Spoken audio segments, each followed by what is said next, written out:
Hello friends, welcome back to my channel Odia kitchen रु। तो चलतु आज बनैबा शिंबो आलूर गोटे सिंपल रेसिपी।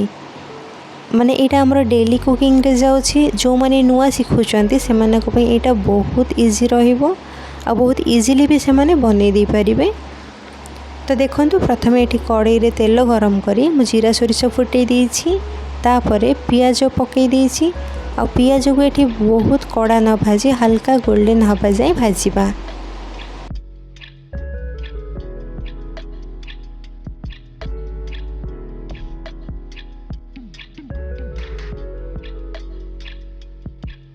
पियाज टिके भाजी हो सारिबा परे वर्तमान एथिरे आमे आलू पकई दबा।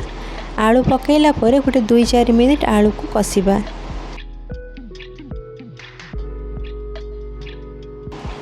आमर आलू कषिबा भितर गोटे मसला आमे बनईदबा एठी।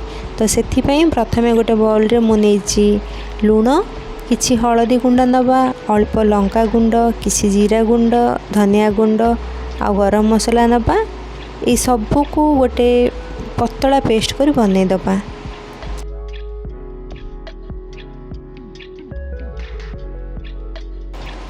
बहुत थिक पेस्ट करबानी नहले माने मसलाटा सब शिंबो आलू रे कोटिंग हेई परिबनी।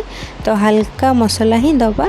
आ जदि आपण चाहिबे तो टिके अधिक मसला देई परिबे। मु टिके कम तेल मसला ही यूज करे बोले मु अल्प मसला देइछि। आपण चाहिले आ टिके टिके क्वांटिटी बढ़ाई देबे। एठी देखंतु माने आलू भल्ले से भाजी होई सारछि। तो काटी के रखिथिबा शिंबो मु धोई के एठी पकई देइछि।